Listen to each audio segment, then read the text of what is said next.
I've been in Hawaii for almost 2 weeks, and here are some of the lessons. Hi, I'm Nick, former medical doctor turned soul doctor, and I am here to rediscover myself through my own lens of radical selfishness, to be who I need to be, to support who I can support, and to live the life and step into who I'm supposed to be. And part of that was to rediscover the sunshine and following it by coming to Hawaii. We're here on Kona Island, Big Island, and it's my first time here with the family, my beloved and my son.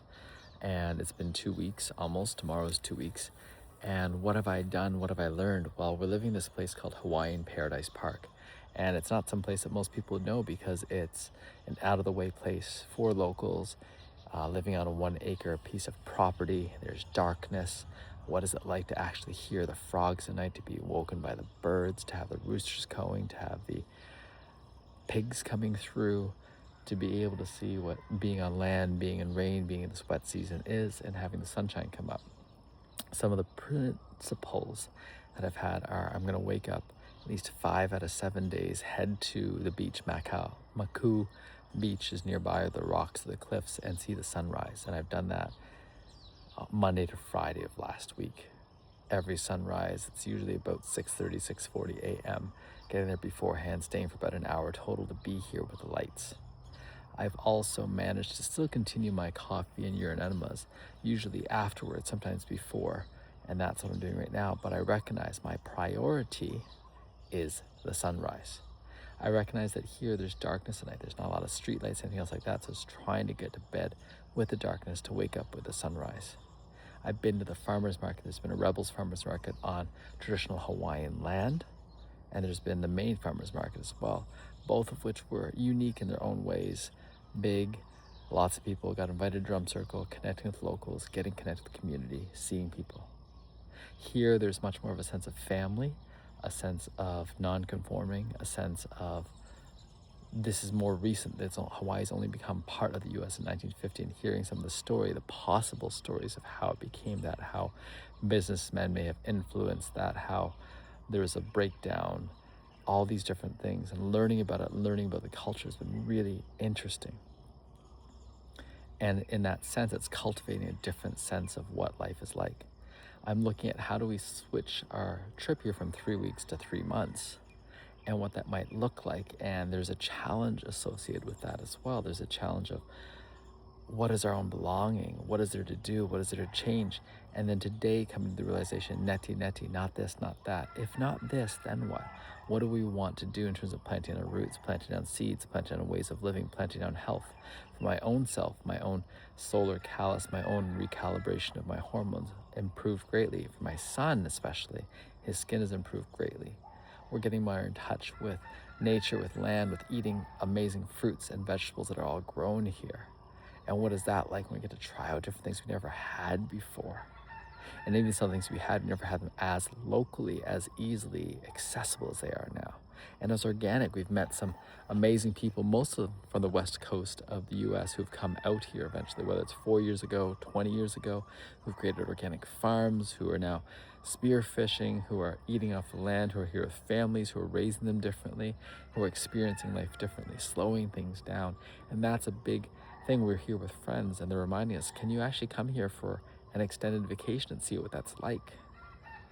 See what living that way of life is like. Shifting outside the rat race, and I realize that's a big part of it right now for me, is can I shift into living the life, really embracing it, embracing the fact that this is the work. And this is getting me more clear on who I want to work with. I want to work with families, parents. I want to work with people who are entrepreneurs. I want to work with people who are stepping outside of their normal stuff. Neti, not this, not that. Being in the school of unlearning. And someone acknowledged me the other day, and I was like, thank you. I'm not more than a lesson. And there's a part of actually letting go of all the post-secondary education, the degrees, the diplomas, the certifications, in order to be the version of myself that I am, practicing loving the completeness. Because sometimes I'm like, I still feel like a kid here. I don't know what I'm doing. It's new again. I'm not an expert at this. I can't provide the same level of safety assurance to the family sometimes because I don't know. I don't know what the waves are going to look like.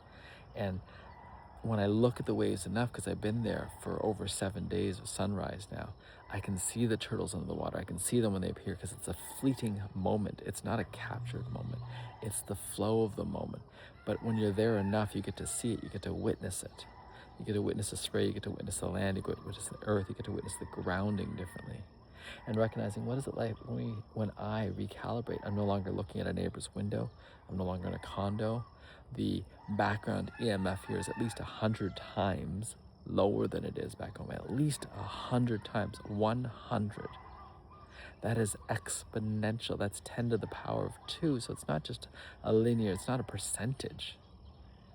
And how to look and think in terms of that. How much more time in the sun, how much more fresh produce have I had? How much less processed food have I had?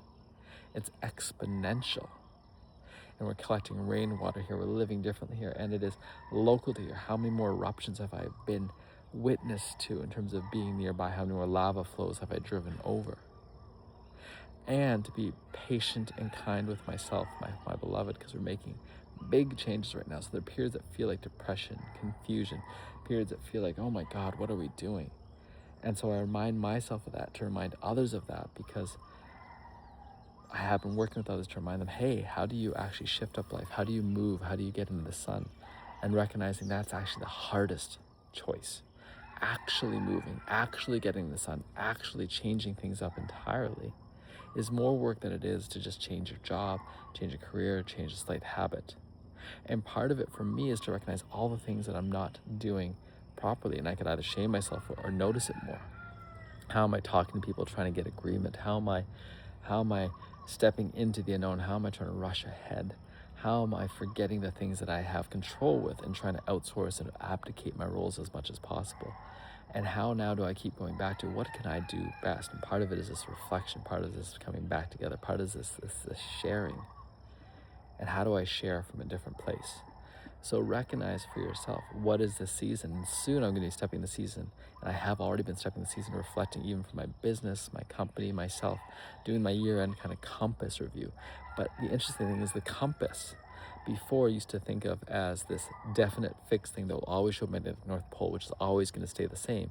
And now learning that magnetic poles have been shifting so much since I was born, and may actually shift dramatically, that the compasses don't work properly anymore without recalibration. And so even in the process of looking at the year-end compass review, realizing that the process itself has a recalibration. Last year I did this master planning for life with Dr. John DeMartini. And I am unlikely to do it again this year because I'm doing Bob Frizzell's Breath Alchemy. And there's a number of courses that I want to do, but I'm going to hold off on. This is the one I'm going to do over the next quarter, and then see what evolves and happens next, because there's Simone Grace's Ancestral Wealth. That's something else I've been looking at as well. There's so many possible things. There's so many things I'm comparing myself to as well. And that's a hard thing when I come here as well. I can no longer be on the conventional comparison. I'm a tourist right now. I'm not working right now. I'm not a net producer, so to speak. And having said that, when I'm here, I get to sit with people. I get to hear them. I get to listen to their stories. I get to help guide them. I get to help be. And in that beingness, just being, especially with another family, which is a dear friend of ours, it's like we have a unique opportunity to intersect and to figure out what community looks like to us, what tribe looks like to us, what living together looks like to us. And are we willing to embrace that? And even if it's a no, that's okay. We've actually at least explored it this far. Thank you, thank you, thank you. So, Hawaii, 2 weeks. So much has changed. It's felt like lifetimes. I was seeing stars like the star Sirius twinkling because it's the end of Orion's belt, points almost directly towards it, so I can actually see it. And I think it's the closest solar system to our planet. And how might they have come here to help us before? And there's so many other things, the changes in weather, the changes in people, the changes in food, the changes in self, the changes in health, the changes in perception,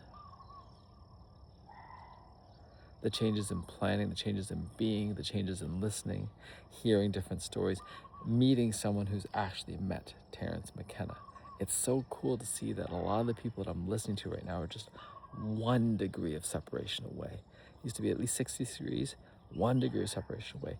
And I'm listening to Anthony DeMello, Awareness. I listened to the whole book. I finished reading The Name of the Wind, Patrick Rothfuss. I'm listening now to C.S. Lewis's Grief on Grief, or A Grief Observed. And there's so much clearing of grief and of other energies as well. So I hope this finds who it needs to find. So much gratitude. Ciao for now.